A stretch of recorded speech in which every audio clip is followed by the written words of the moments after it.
Alright, here is a guide on how to play Yeti. Yeti is the most tankish character in the game. You can immediately see by his HP pool. In this video I'm around level 10 and I'm currently playing on a difficulty number 8, I believe so. The mission that I'm in is not easy at all, and you can see that I did it without almost any issues whatsoever, because I understand how to play this guy.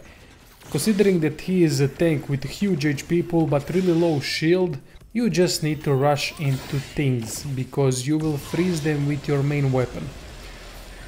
By freezing the enemy, they are obviously slowed and they will eventually become stunned. When the enemy is stunned, Yeti does increase damage to them. Now that we've covered the most basic thing, here is how you actually play him. You can see what I'm doing here. I'm just freezing enemies over and over and over again. When my weapon freezes over, that's the indicator on the left and the right side of the crosshair. It indicates how much more it needs until it gets frozen.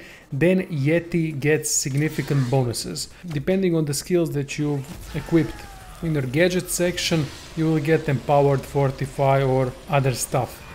I went with empowered and fortify in this particular instance, which fits my playstyle perfectly.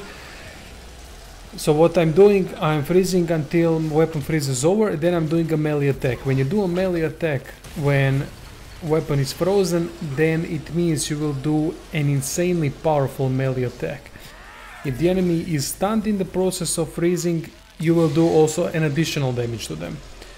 And this does an attack, a melee attack in a line. It sends some kind of a shockwave in a line, which is really powerful. His special ability is the one that you will be using almost all the time when you're surrounded. When you use the special ability, all the enemies around you will become something of following, or either immobilized or disrupted or vulnerable, depending on what kind of a setup you have. If the weapon is frozen, which means you can't shoot anymore, and you use special ability with R1, you will also do an AoE damage around you. When you have special ability, I definitely suggest that when you freeze enemies and when your weapon is frozen, that you do a special ability attack.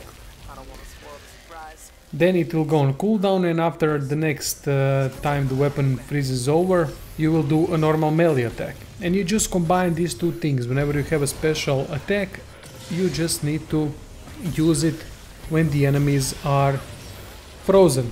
Or if you get yourself in a nasty situation, then you need to use it in order to immobilize, disrupt or make enemies around you vulnerable. Special ability always needs to be used, because you will fill up your mayhem bar more quickly. And while we're on the mayhem skill, the mayhem does this. When you use the mayhem ability, all enemies around you will become stunned, frozen or whatever. In this situation, the precise thing to say is stunned.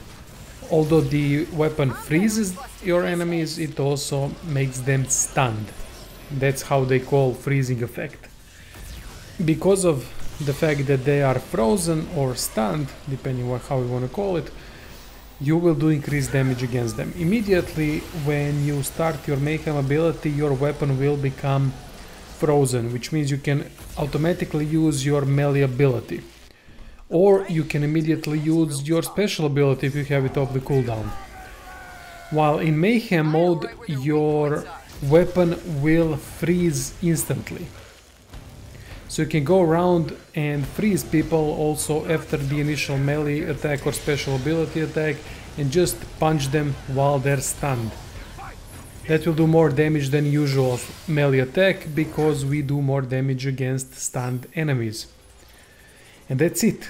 That's all I can give you so far how to play Yeti. He is a really easy guy to play. Just go forward and hold the shoot button until all hell freezes over, stomp or use special ability, and use mayhem ability when you can. That's about it. Thank you all for watching, and see you soon.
Everything you've seen already wouldn't be worth a speck of dick without what's coming up in the next room.